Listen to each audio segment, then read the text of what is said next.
Need for Speed series has gone through a lot of changes over the years. Recently, all that stayed consistent is the franchise's declining quality.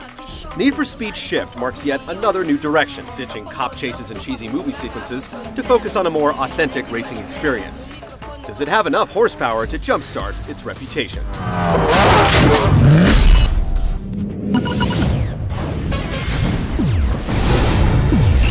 Looks like we're going to head overseas now. We'll be racing on some tight city courses and some fast technical circuits.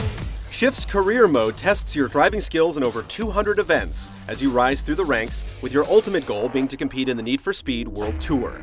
There are 5 tiers of competition in all, offering a broad scope of events.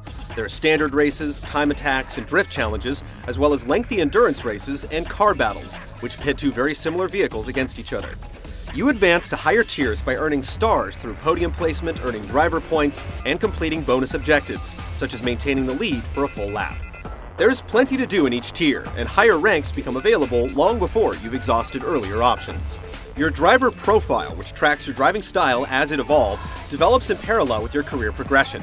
The actions you take on the track are weighed as either precise or aggressive, and are assigned values that add to your experience pool.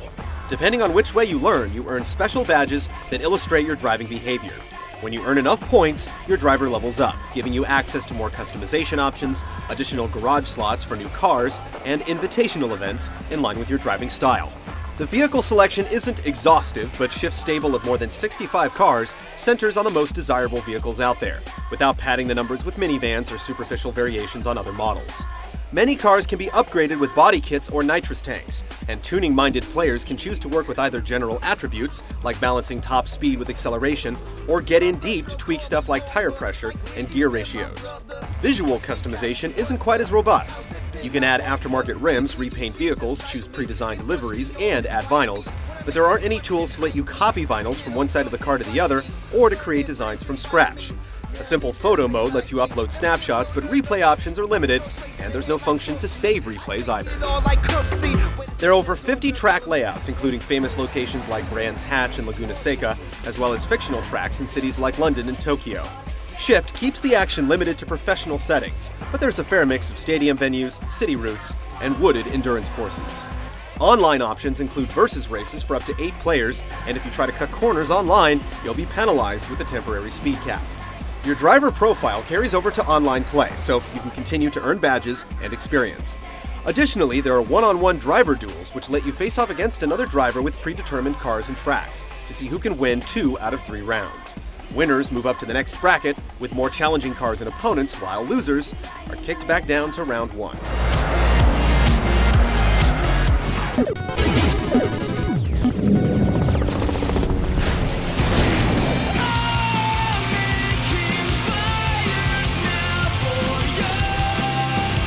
Car handling in Need for Speed Shift is sim-based but accessible. After the initial test lap, players are able to choose from one of 4 driver settings, ranging from Casual, which provides generous braking and steering assists, to Pro, which dispenses with traction control and anti-lock brakes. Likewise, you can turn off the green race line or enable damage effects. With the damage option on, strong collisions will alter your steering and speed, but it isn't so involved that you'll knock off wheels or total your ride. The settings provide options for every player, but aside from personal satisfaction, there aren't any rewards for choosing tougher setups. In addition to races and time attacks, Shift also has a series of drifting competitions to master. The more authentic drifting technique can be quite challenging for players used to sliding around corners in older Need for Speed titles. There's no tutorial or space to practice, so if you're determined to master the drift, you'll just have to retry earlier events until you get it right. When it comes to getting behind the wheel, Shift fires on all cylinders. You'll notice significant differences in handling depending on which car you drive. The Aston Martin DB9 feels smooth and almost detached. The Chevy Camaro muscles its way forward with power, and the Nissan GT-R can practically drive sideways through slippery turns. The sense of speed when you first get into the seat of a Tier 4 car like the Pagani Zonda is incredible. You play in the cockpit by default, and it's easily one of the most comfortable and drivable examples of this in any racing game. Mirrors are in clear view, allowing you to keep tabs on other drivers, and the perspective never feels cramped or closed in. The focus on precision and aggression, with points constantly tallying in the upper display, changes how you look at each race. If you're going the precision route, you'll use more caution to pass opponents without trading paint, and do your best to master all the corners in each track. Meanwhile, going the aggressive route means more actively running drivers off the road and sliding around corners.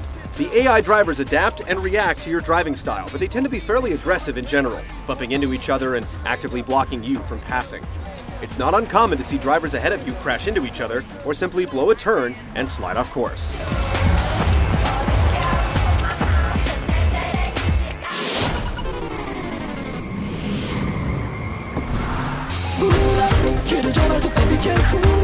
Once again, the cockpits in Need for Speed Shift steal the show with sharp, detailed materials, authentic knobs and switches, and working meters that even show metric readings when appropriate, regardless of HUD settings.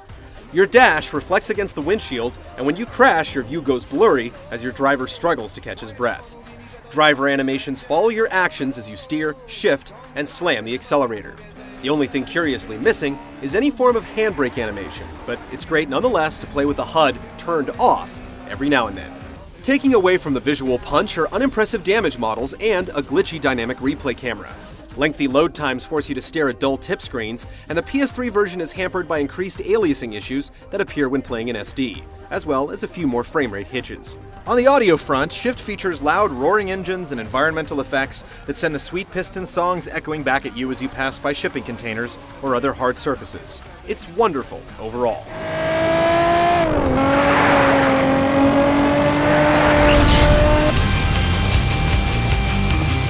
Need for Speed Shift is a surprising turn for the series, pushing away from flashy street racing to compete with the likes of Forza and Gran Turismo. Its feature set still has room to grow, but the tight driving experience stands up with the best.